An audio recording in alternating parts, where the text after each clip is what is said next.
Many believe death comes suddenly. One moment, a loved one is here, and the next, they're gone. No warning, no time to prepare. But in Buddhism, impermanence, anicca, teaches us that everything changes, including the body as it prepares to let go. The signs are there, subtle but unmistakable. Most families miss them, mistaking them for just old age. Have you noticed a loved one sleeping more, eating less, or withdrawing into silence? These may not be just signs of aging. They may be the body's way of preparing for its next journey.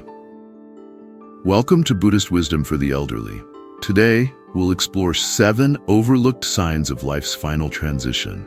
And if you only watch one part, don't miss part number 3, the quiet goodbye. Recognizing this shift can help you bring peace, love, and comfort in their final days. Stay with us. These signs may already be happening around you. And if you find this video meaningful, please like and subscribe to help us reach 1,000 subscribers and continue sharing wisdom for aging with grace and love. Now let's begin.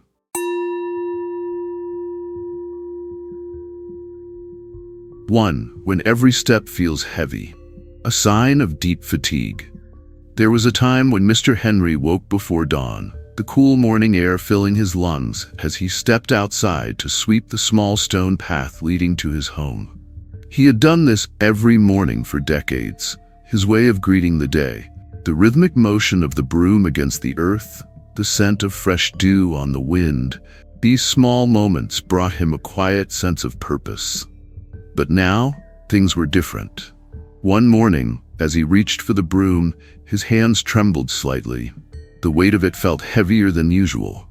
He tried to lift it, to push through the exhaustion, but a deep, unshakable fatigue held him back.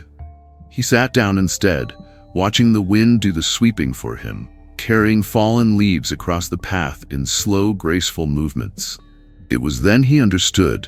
His body was speaking to him, whispering what his heart already knew. The time had come to let go of what once was and embrace what is. Why does this happen? As we near the final stage of life, the body begins to prioritize its remaining energy. Simple tasks that were once second nature, standing up, walking, even having a conversation, start to feel overwhelming. The organs, no longer operating at their peak, begin slowing down, conserving strength for what truly matters. This change is not just physical, it is emotional too. Many elders feel frustration creeping in as they lose the independence they once cherished. The hands that built homes, carried children, or created art now struggle to lift a cup of tea. It is a humbling experience, one that can bring sadness, even anger. But in Buddhism, there is a lesson in this surrender. The teachings remind us that attachment to control is a source of suffering. When we resist change, we create pain. But when we accept the natural rhythm of life, when we surrender to the present moment, we find peace. There is a Zen story about a man who tried to row against the current of a great river, fighting its force with all his might. Exhausted, he finally let go of the oars and allowed the river to carry him. To his surprise, he found himself drifting toward the shore he had been trying to reach all along. Sometimes letting go is not a loss, but a return home. Mrs. Davy had always been the heart of her home. Every morning, she would make tea for her family, the aroma of cardamom and ginger filling the small kitchen. She would hum as she prepared meals, as she watered the plants, as she swept the floor. She moved with a quiet grace, always in motion, always giving. Then, one day, she could no longer stand long enough to make the tea. The simple act of stirring the pot left her breathless. Her legs, once strong from years of walking to the market and back, trembled under her own weight.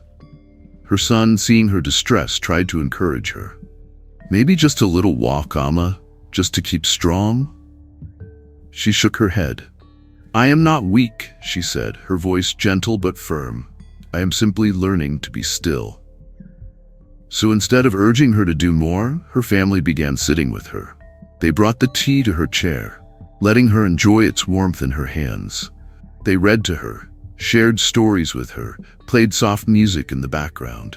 And in that stillness, she found something unexpected: peace. She realized that her presence was enough. She didn't need to be in motion to be valuable. Just being here, just being loved, was more than enough. How can you help? Encourage rest without guilt. Let them know they do not need to push through exhaustion. Their body is doing what it needs to do. Shift focus from doing to being. Sometimes the greatest joy is simply sitting in the sun, listening to music, or watching the world outside the window. Acknowledge their frustration with empathy. Saying, "I know this must be hard for you," can mean more than pushing them to stay active. There is no shame in growing tired. The river of life carries each of us at its own pace, and when the current slows, it is not a failure, it is an invitation to rest. Just like the seasons change, so too does the energy within us. There is a time for movement, for building, for striving, and there is a time for stillness, for watching, for simply being. To those who feel the weight of fatigue pressing upon them, know this: you do not need to fight the river. You are already exactly where you are meant to be. 2. Sleeping more, speaking less. Drifting between worlds. There's a moment when you begin to notice the stillness. The house is quiet, yet a presence lingers. Your mother, your father, your grandparent, sleeping more than usual, lost in dreams that seem to carry them far away. At first it seems harmless, maybe even comforting. They're just tired, you tell yourself. Let them rest. But then the pattern deepens. They sleep through the afternoons, their eyelids fluttering as if caught between two worlds. They wake in the middle of the night, staring into the dark, whispering names of people who have long since passed. And then one day, they look at you. Not with confusion, but with knowing. "I won't be here much longer," they say, their voice soft, steady. You want to tell them they're wrong, that they are safe here, in this world, with you. But something in their gaze stops you. It is not fear you see, it is peace. Why does this happen? Scientifically, the body knows before we do. As it prepares for its final transition, sleep becomes less about rest and more about release. The brain produces less melatonin, making nighttime wakefulness more common. Energy is conserved, pulling the person further into longer periods of sleep.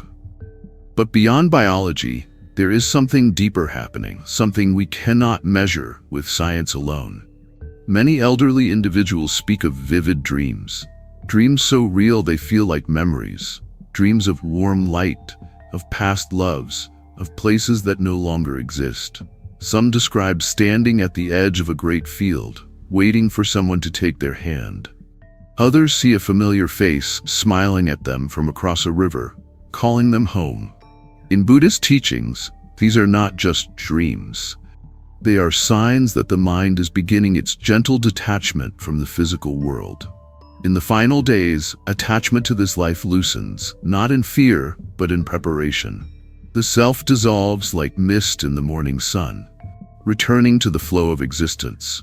Just as a leaf does not resist the wind, neither does the soul resist its calling. Eleanor had always been a woman of presence. Even in her 80s, she filled the room with stories, with laughter, with the scent of fresh coffee in the morning. But in her final months, something changed. She began sleeping more. Her once sharp conversations drifted into quiet musings, and then the dreams began. One afternoon, as she dozed in her chair, she stirred with a soft, knowing smile. "I saw Henry today," she murmured. Her son, Michael, looked up from his book. "Henry?" She nodded. "He was standing in the garden, just waiting for me." Michael's heart ached. Henry, his father, had been gone for 20 years. "Mom," he said gently, "Dad's not here." But she only smiled. "Not for you, maybe, but I saw him. He looked just like he did on our wedding day." Night after night it continued. She spoke of old friends, of people who had left this world long before her. Some nights she whispered softly in her sleep as if having long unspoken conversations. Then, one evening, she reached for Michael's hand and squeezed it gently. "You don't need to be afraid, sweetheart," she said. "I'm not." Michael wanted to tell her she had nothing to fear, that she wasn't going anywhere. But as he looked at her face, calm, radiant at peace, he realized that she wasn't asking for reassurance. She was giving it. A week later, she passed away in her sleep. And though Michael grieved, he also felt something unexpected. A quiet peace. His mother had not fought death. She had not been afraid. She had simply gone to meet the one who had been waiting for her all along. How can you help? Watching a loved one sleep more, detach more, drift further away can be painful. It is human to want to hold on, to pull them back into wakefulness, to keep them here. But sometimes the greatest act of love is letting them go gently. Allow them to rest as much as they need. Do not wake them unnecessarily. Their body is doing what it must. Listen to their dreams. If they say they saw someone who has passed, do not tell them it isn't real. Instead, ask them about it. Let them share. These dreams are part of their journey. Create a peaceful environment. Dim the lights, soften the room, let them be surrounded by comfort. Let their final nights feel safe. 3. The quiet goodbye. Why they stop talking. One of the most profound changes as a person nears the end of life is a shift in their awareness. They may begin speaking less, spending more time in silence, or seeming detached from everyday concerns. They may stop worrying about things that once troubled them, becoming more accepting, peaceful, or reflective. This is not depression. It is not disinterest. It is the wisdom of letting go. Why does this happen? Scientifically, the brain changes in old age. Studies show that elderly individuals experience less fear, less stress, and more acceptance as the parts of the brain responsible for anxiety become less active. But there is also something spiritual happening. Buddhism teaches that as death approaches, attachment fades. The things we once clung to, status, possessions, old grudges, begin to feel unimportant. Instead, what remains is love, presence, and inner peace. George had always been a stubborn man. A businessman his whole life, he fought for every deal, every contract, every dollar. But as he grew older, something in him softened. His son Robert noticed the changes. George, who once never wasted a moment, now sat for long stretches, simply looking out the window. He no longer checked his bank statements, no longer worried about whether the newspaper arrived on time. One afternoon, Robert found him sitting in his chair, hands resting gently on the armrests, watching the light shift across the floor. "Dad," Robert said, "are you okay?" George gave him a small, knowing smile. "You know," he said, "I spent my whole life chasing things, money, success, control, and now none of it matters." Robert didn't know how to respond. "What does matter, Dad?" George looked at his son and said softly, "This moment." A week later, he passed away peacefully, his hands folded on his chest. And Robert finally understood. His father had not been giving up, he had been letting go. How can you help? Respect their quiet moments. They are not withdrawing, they are reflecting. Encourage conversations about what truly matters: love, memories, and gratitude. Let go alongside them. Do not force them to cling to the world when they are ready to release. 4. When the body grows lighter, the truth about weight loss. There is a moment in every family's journey when they begin to notice a change. Perhaps a father who once devoured his favorite bowl of noodles now leaves half of it untouched, or a grandmother who used to request an extra spoonful of rice now shakes her head, saying, "Just a little, dear." These small moments are easy to dismiss at first. Maybe they're just not hungry today, we think. But over time, the signs become clearer. Clothes hanging looser, cheeks becoming hollow, a frailness that wasn't there before. For many families, this shift is difficult to accept. After all, feeding our loved ones is one of the most fundamental ways we show care. When someone stops eating the way they used to, it can feel as if they are slowly pulling away from life itself. Why does this happen? As the body nears its final stage, metabolism slows, nutrient absorption weakens, and energy is carefully conserved for essential functions. The body, once so eager to sustain itself, gradually stops asking for sustenance. This is not an illness to be cured, but a natural part of the cycle of life. Buddhism teaches that the body is like a house built on the shore. No matter how carefully we construct it, the tides of time will inevitably wear it down. Anicca, the principle of impermanence, reminds us that everything in life, including our physical form, is ever-changing. Clinging to the idea of youth and strength only leads to suffering, but accepting the body's natural slowdown allows us to find peace in the present moment. Mr. Richard had been a fisherman all his life. Strong hands, sun-worn skin, a voice deepened by years of calling out to the sea. His wife, Anne, had spent decades waking before dawn to prepare his meals, always making sure his favorite pickled vegetables and tomato soup were ready when he came home. But one winter, something changed.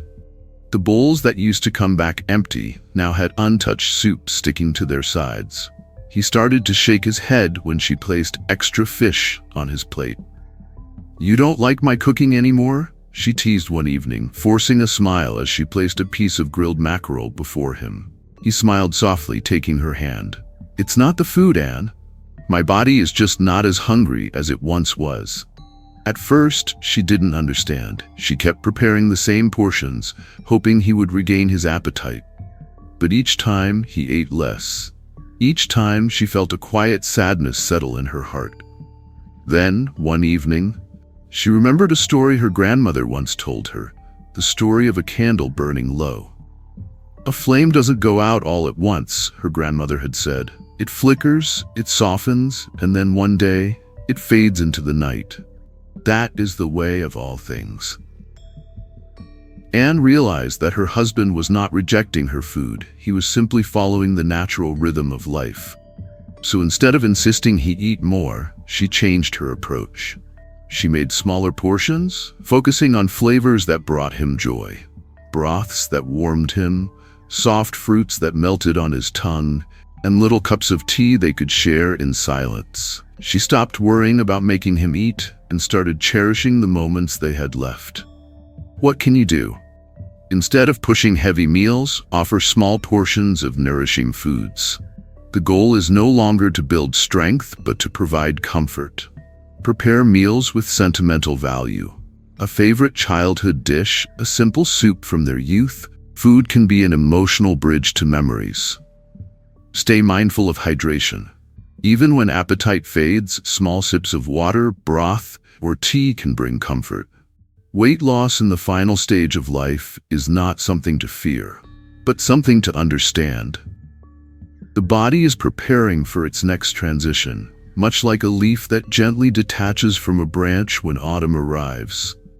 There is a quiet beauty in this process, a lesson in impermanence that Buddhism has long taught us.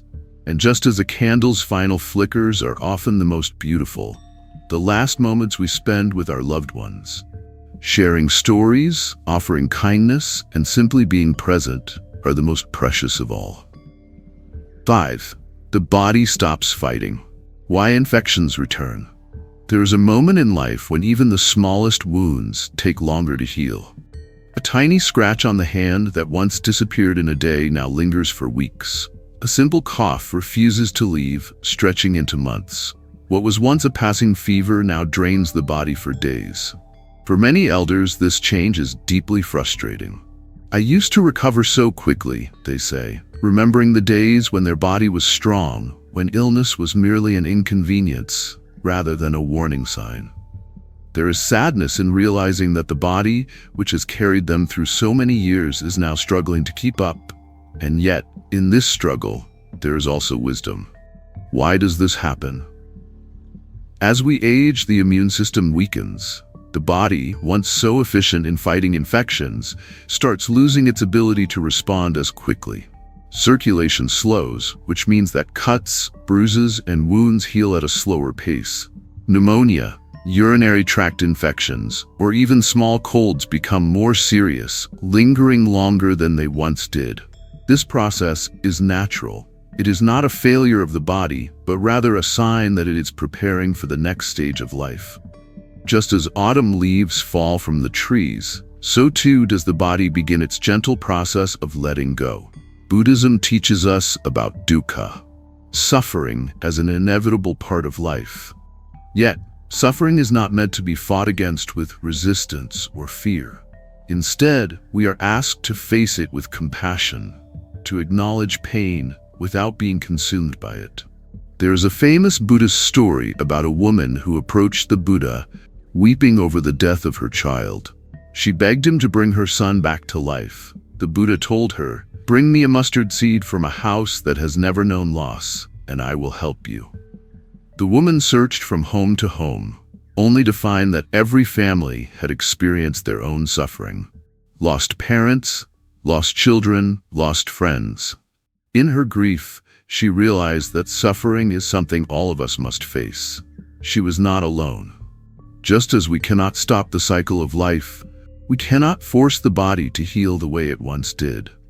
But we can meet these changes with understanding rather than resistance. Mr. Patel had always been strong. As a young man, he had worked long hours under the sun, his hands rough from years of labor. Even in his 70s, he remained active, tending to his small vegetable garden every morning. But one winter, things changed. A simple cold left him bedridden for weeks. When he scratched his arm while pruning the plants, the wound didn't close the way it used to. His daughter, Mira, worried constantly. She begged him to eat more, to go back to the doctor, to fight harder against the illness. But Mr. Patel only smiled gently. "Mira," he said one evening as she fussed over his unfinished dinner, "you do not ask the river why it flows slower in winter. You simply watch and understand that it is part of nature's rhythm." She fell silent, realizing what he meant. His body was changing, yes, but this was not something to fear. It was simply the way of things. From then on, instead of urging him to do more, she focused on making him comfortable. She kept his room warm, brought him his favorite tea, and sat with him in the quiet evenings, watching the garden together.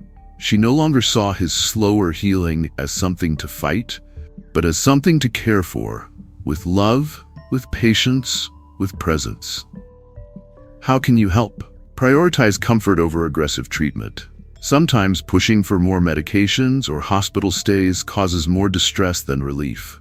Comfort and peace matter more. Maintain hygiene to prevent infections. A clean, warm environment can reduce the risk of illness. Gentle care, like keeping the skin moisturized and ensuring small wounds are tended to, can make all the difference. Recognize signs of decline. Sudden confusion, fever, or persistent fatigue may be signs that the body is struggling. Instead of reacting with fear, respond with understanding and love. Healing does not always mean recovery. Sometimes healing is about finding peace in what is. The body, like everything in life, follows a natural cycle. It is not meant to last forever, but that does not mean its journey is without meaning. Every wrinkle, every slow breath, every quiet moment is a testament to a life well lived. For those who find themselves growing weaker, remember, you are not broken. You are not failing. You are simply moving with the river of life, flowing toward the next stage with the quiet wisdom that comes with age. And in this journey, you are not alone. You are surrounded by love, by care, by the warmth of those who hold you close. Even in illness, even in frailty, you are deeply cherished. 6. The breath that fades. The final moments. Breathing is the rhythm of life. From the very first gasp of air when we enter this world to the last whisper of an exhale, it is our constant companion. It is there in moments of joy when laughter makes our breath come in short, giddy bursts. It is there in moments of sorrow, when grief makes it slow and heavy. But in the final days of life, something changes.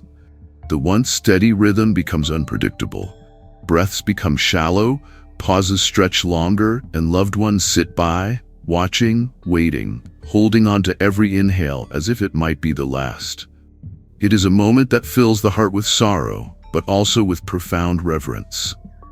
Many families struggle to witness these changes, feeling helpless as their loved one's breath grows faint. But these changes are not a cause for panic. They are not a sign of suffering, but of the body's natural way of letting go. Why does this happen?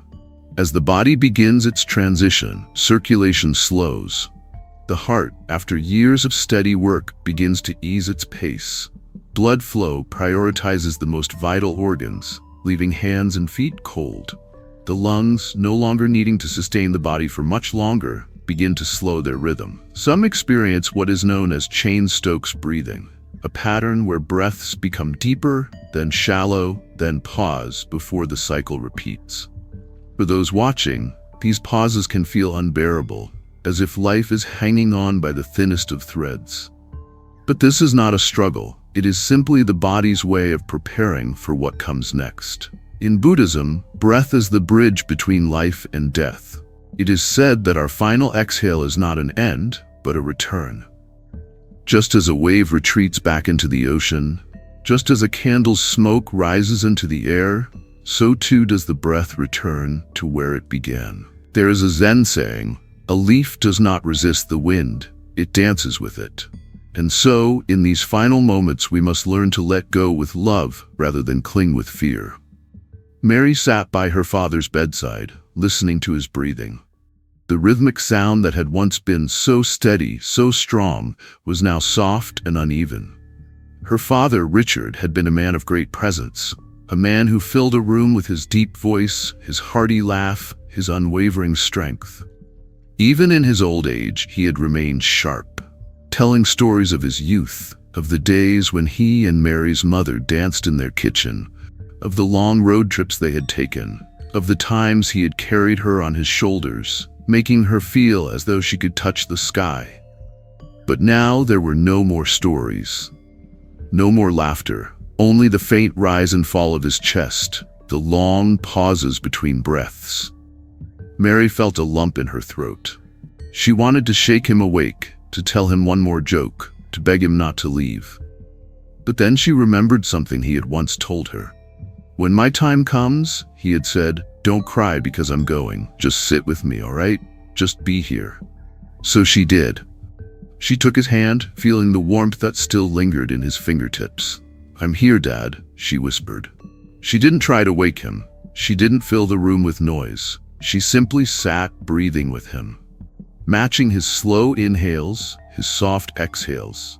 And then, after a long pause, he let out one final peaceful breath. The room felt still, yet full. Full of love, full of memories, full of the quiet understanding that he was not lost. He had simply returned to the wind, to the sky, to the place beyond breath. When a loved one's breath begins to change, it is natural to feel fear. We want to hold on, to keep them with us for just a little longer. But in truth, this is a time not for action, but for presence. Keep the room calm, quiet, and peaceful. Soft lighting, gentle music, or even just the sound of nature outside can create a soothing space. Offer soothing words and presence rather than panic. A simple "I am here" is more powerful than 1,000 desperate words. Understand that irregular breathing is a natural part of the transition. Just as a baby's first breath is a sign of entering this world, the final breath is a sign of a peaceful departure. A final breath is not an end, it is a return. It is a return to stillness, a return to love, a return to the place from which all things come. So when the time comes, do not fear the silence, do not fear the pause. Instead, hold their hand, match their breath, and let them know they are not alone. Because in the end, love does not leave when breath does. Love remains. 7. Love remains, even after the last breath. There is a profound sadness in watching someone you love slowly drift away, not in body, but in mind. The person who once told you stories of their youth, who laughed with you over old memories, who could recall every detail of your childhood. Suddenly, they struggle to recognize your face. At first, it happens in small moments. They pause mid-sentence, searching for a word that refuses to come. They forget where they placed their glasses, though they are resting on the table in front of them. Then one day, they look at you, their own child, their lifelong companion, and ask, "Who are you?" It is a heartbreak that cannot be put into words. Why does this happen? As the body prepares for its final stage, the brain, like all other organs, begins to receive less oxygen. The once vibrant connections that held memories, names, and emotions together start to dim. Conversations that were once effortless become confusing, exhausting. Some elders retreat inward, speaking less, engaging less, as if caught between two worlds. The past they remember, and the present they no longer understand. From a Buddhist perspective, this fading of the mind is a reminder of anatta, the principle of non-self. The idea that we are not defined by our thoughts, our memories, or our past, but rather by the presence we bring to this moment. The mind, like a candle, burns bright for many years, but eventually the flame flickers. And yet, just because the candle dims, does it mean the warmth is gone? Mr. Wu had been a proud father, a man of discipline and tradition. He had raised his son, Liang, with firm yet loving hands, teaching him the values of hard work and respect. Every evening, they would drink tea together, an unspoken ritual of connection, even after Liang had grown into a man with a family of his own. Then, in his late 80s, Mr. Wu began to change. He would forget small things, a name, a date, a promise made only yesterday. One day, when Liang came to visit, his father looked at him blankly. "Who are you?" he asked, his voice gentle but uncertain. Liang felt his heart tighten. He wanted to remind him to say, "Father, it's me." But instead, he took a deep breath and simply sat beside him. "Would you like some tea, Baba?" he asked. Mr. Wu nodded, and together they sat in silence, sipping from their cups. The warmth of the tea, the quiet presence of his son, these were things he could still feel, even if the details of their shared past had faded. In that moment, Liang realized something profound. It didn't matter if his father forgot his name. What mattered was that he still felt safe, still felt love. How to respond with care. Don't force memory recall. If they forget who you are, instead of correcting them, meet them where they are. Let them feel safe. Speak softly, use familiar routines, a favorite song, a scent from the kitchen, the touch of a warm hand. These things reach beyond memory. Understand that even when words fail, emotion is still felt. A gentle presence, a kind voice, and a patient heart mean more than trying to force them to remember. A flickering flame still gives off warmth. A fading sunset is still beautiful. A mind that forgets does not mean a heart that no longer loves. Even when the words fade, the love remains. Even when they no longer recognize your face, they recognize your presence. So sit with them. Hold their hand. Drink tea together in silence. Let love be the language that does not need to be remembered, only felt. Aging and death are not things to be feared. They are journeys to be understood. The signs we've discussed today are not warnings of loss, but gentle invitations to be present, to cherish and to honor life in its final, most sacred stage. When we recognize these signs, we have the power to make different choices, to sit longer, listen more, and hold the hands of those we love without rushing to fix what cannot be fixed. Whether it's allowing them to rest, embracing their silence, or simply being there in their final breath, we can ensure their last days are filled with peace, dignity, and love. If this video resonated with you, I invite you to share your thoughts in the comments. Have you noticed any of these signs in someone you love? What would you have done differently if you had known earlier? Let's build a space where we learn, support, and uplift each other in this journey of aging and farewell. And if you found this video meaningful, please like and subscribe to help us reach 1,000 subscribers. Your support allows us to continue creating videos that bring wisdom, comfort, and guidance to families walking this delicate path. Because in the end, the greatest gift we can give our loved ones is not more time, but more love, more presence, and a peaceful goodbye. Thank you for watching. And remember, every moment we share is a gift.